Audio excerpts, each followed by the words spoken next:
markazining raisiman. Men mana shu shaharda Turkistonda o'zbeklarning kattasiman. Bravo so'z bilan. İşim o'qituvchilik, mana shu O'zbekistondan kelgan insonlarga qo'limizdan kelgancha shaharni tushuntiramiz. Hozir sizlar ko'rib turgan joy mana maqbara ko'ryapsizlar. Bu o'sha Arslanbob bobomiz yotgan joy. Arslanbob bobomiz kim degan so'roqqa javob berishga kerak. Ahmad Yasaviy bobomizni eshitgansizlar, hozir borib ko'rasizlar, to'g'rimi? O'sha Ahmad Yasaviy bobomizning ustozi bo'lib hisoblanadi. Qanaqa ustoz? Bu kishi payg'ambarimizning tirik vaqtida o'sha 632-yil dunyodan o'tayotgan bo'lsa payg'ambarimiz oxirgi kuni so'nggi paytda mendan keyin keladigan Ahmad ismli mening ummatimga kim omonat yetkazib beradi degan so'roq qo'yiladi ko'pchilikka. Mana shunda yig'iladi sahobalar payg'ambarimiz atrofida. Shunda bu kishiga nasib qiladi. Bitta xurmo beriladi, payg'ambarimiz bitta xurmoni beradi. O'sha xurmoni Ahmad Yasaviy bobomizga yetkazib berish mas'uliyati bu kishiga tushadi. Endi qarang. Bu payt 632 deyotgan bilasizlar qancha vaqt ekan. Hozir 2025-yil bo'lyapti. Bu paytda 632, ya'ni payg'ambarimizning so'nggi kunlari 2-3 kundan keyin dunyodan o'tadigan vaqt bo'lgan paytda bo'layotgan nima voqea bu. Shunda bu kishini tanlaydi, bu kishi oladi omonatni, keyin ancha vaqt o'tgandan keyin ya o'sha ming qanchanchi yil bo'lyapti. 1023 mi, 21 mi endi aniq emas. Shu paytda ya'ni dunyoga kelgan Ahmad Yasaviy bobomiz bilan uchrashib, o'sha Arslanbob bobomiz boyagi nimani qo'lga o'xshatadi. Xurmoni. Endi bu kishi to'g'risida afsonalar ko'p. Qirg'izistonda ham qayerdadir yashagan degan gaplar bor. Chunki bu kishi 400 yil yashagan. 400 yil.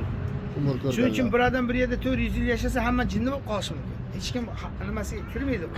Shuning uchun bu kishi 50 yil, 60 yilda joyini o'zgartirib o'tiradi. Kutadi, Ahmad Yasaviy bobomiz tug'ilishini kutadi. Va chekka joy, bu juda ham chekka joy hisoblangan.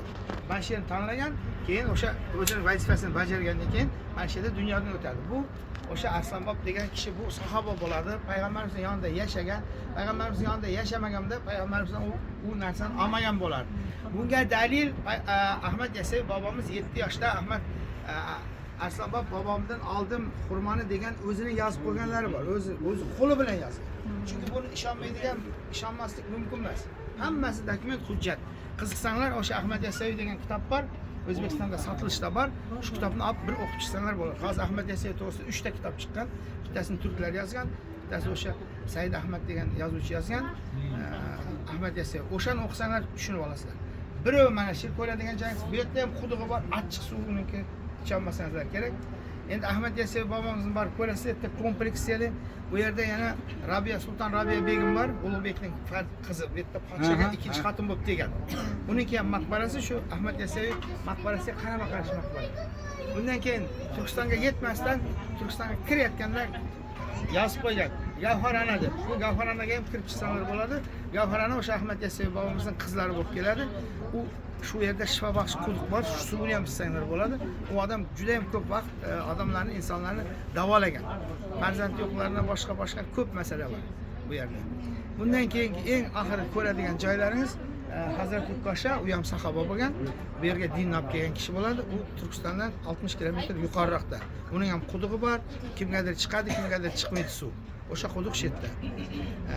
Yana bir ko'radiganlaringiz Turkistondan ketayotganda bu yo'ldan emas, Turkistondan to'g'ri trassa bo'yicha ketayotganda o'rtada 20 kilometr Turkistondan chiqqanda Yusuf ota degan qabri bor. U kishi ham shu Ahmad Yasaviy bobomizga tegishli. Uning ham maqbarasi bor. Bu yerga ham kirib chiqsanglar bo'ladi. U kishi eng ishonchli insonlardan biri bo'lgan, o'sha Ashq Yusuf ota. Endi bu yerdan minglagan olimlar chiqqan, o'sha sizlar biladigan Sulaymon Boqirg'ani ham bar mana shu yerda tug'ilib, o'sha yerda o'sgan, faqat ilm tarqatish uchun Xorazmga borgan, keyin uni hozir Nuratada yotibdi qabri. Bu yerda hammasi borgan. Suzuk ota bormi? Kim bor? Katta shu zamondagilar hammasi mana shu yerdan ilm olib yo'qib o'tganlar. Ular tariqatchilar bo'ladi. Tariqat, shariat, haqiqat, ma'rifat degan 4 ta bosqich bor. Va siz bilan biz biladigan, mana hozir dinni biladiganlar bu islom dinidagi birinchi bosqich bu. Ya? Bu oddiy biz aytamiz mana sunnat amalni bajarib yuradiganlar shariat deb aytadi. Shariat bor.